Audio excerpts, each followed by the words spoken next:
पंजाब केसरी में आप सबका स्वागत है। मैं हूं चंद्रशेखर धरनी। इस वक्त हम मौजूद हैं दिलीप सिंह जी के पास, जो कि हरियाणा के मुख्य चुनाव आयुक्त हैं। इनसे बातचीत करेंगे कई अहम इश्यूज के ऊपर। सर, जैसे ईपी कार्ड आज से बनना शुरू हो चुका है, ईपी कार्ड का क्या बेनिफिट रहेगा? देखिए, आज क्योंकि राष्ट्रीय मतदाता दिवस है तो सबसे पहले तो मैं सभी जो आपके व्यूअर्स हैं उन्हें राष्ट्रीय मतदाता दिवस की बहुत बहुत बधाई देना चाहता हूँ। मैं बताना चाहूँगा कि इलेक्शन कमीशन ऑफ इंडिया द्वारा आज एक नई प्रणाली शुरू की गई है जिसे ई-इपिक बोलते हैं। इससे पहले एपिक कार्ड सबके पास होते थे, जो कि पूरे देश में सबके पास हैं, जिसे हम इलेक्ट्रॉनिक फ़ोटो आइडेंटिटी कार्ड्स बोलते थे, और जिसे जो है इलेक्शन कमीशन ऑफ इंडिया द्वारा बनाया जाता था।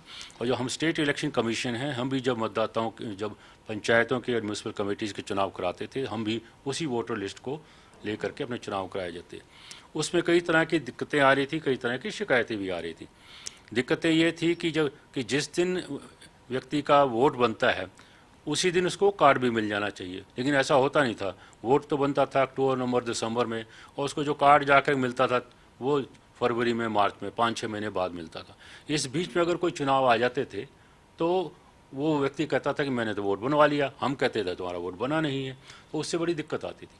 अभी जो प्रणाली शुरू की है, इसमें जो है इलेक्ट्रॉनिक वोटर सिस्टम जो बनाया है, उसमें जिस दिन मतदाता का ई-इपिक कार्ड बनेगा उसी दिन वो उसके एसएमएस के द्वारा, उसके मोबाइल के द्वारा उसके पास आ जाएगा। उसी दिन वो अपलोड हो जाएगा डिजी लॉकर में, और कई और 3-4 साइट्स और हैं हमारी वहाँ पर। वहाँ से उसका प्रिंट आउट ले सकता है और उसको अपने पास रख सकता है। ये पीडीएफ फॉर्मेट में होगा। इसका मतलब ये है कि ना तो मतदाता ना ही कोई और व्यक्ति उसमें छेड़छाड़ कर पाएगा। तो ये प्रणाली पहले भी थी, पैन कार्ड के लिए थी, लाइसेंस के लिए थी और आधार के लिए थी। तो उसी को ही जो है अब जो है इसके एपिक कार्ड के ऊपर भी लागू किया गया है। तो जैसे किसी मतदाता ने एक शहर से दूसरी जगह स्थानांतरण कर लिया, अपना घर बदल लिया, तो ऐसी स्थिति में उसको अगर एड्रेस अपना चेंज करवाना है तो उसके लिए क्या प्रक्रिया रहेगी? देखिए, इसके बारे में बातचीत चल रही है इसमें, और ये होगा कि कराना है तो इसमें उसका एक क्यूआर कोड होगा, और उसको वो स्कैन करके, और वो चाहेगा तो अपने जैसे कि जो है अपना वोट का जो एड्रेस है वो बदल पाएगा। अभी हजारों लोग ऐसे थे जो कि इस कारण से वोट नहीं डाल सकते थे, जिसे हम माइग्रेटरी कहते हैं, कि चुनाव वाले दिन वो अपनी कॉन्स्टिट्यूंसी में नहीं थे, वो कहीं और थे।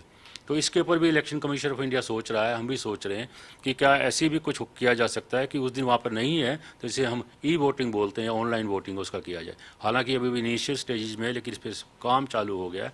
आने वाले वक्त में अगर सब कुछ ठीक रहा तो मुझे लगता है कि ये भी होगा कि आप कहीं पर भी दुनिया के कोने में हो, आप जो है ऑनलाइन वोटिंग से अपनी वोट डाल सकेंगे। और इसके बारे में इलेक्शन कमीशन ऑफ इंडिया ने दिल्ली में कार्रवाई शुरू कर दी है, और हम लोगों ने महाराष्ट्र स्टेट इलेक्शन कमीशन और एमपी स्टेट इलेक्शन कमीशन ने भी इसके ऊपर कार्रवाई शुरू कर दी है। सर, ईपी कार्ड की अगर बात की जाए, प्रैक्टिकली क्या आज से बनना शुरू हो गया?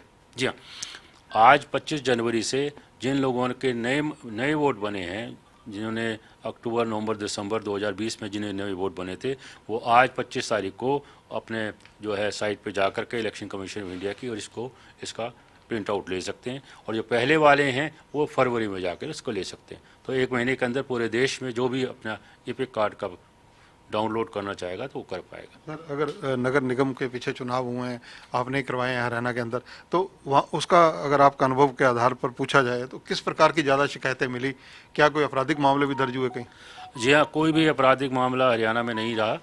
कोई किसी प्रकार की कोई अप्रिय घटना की कोई सूचना नहीं है, और चुनाव बड़ी शांति पूरे ढंग से हुए और किसी प्रकार की शिकायत इसमें नहीं थी।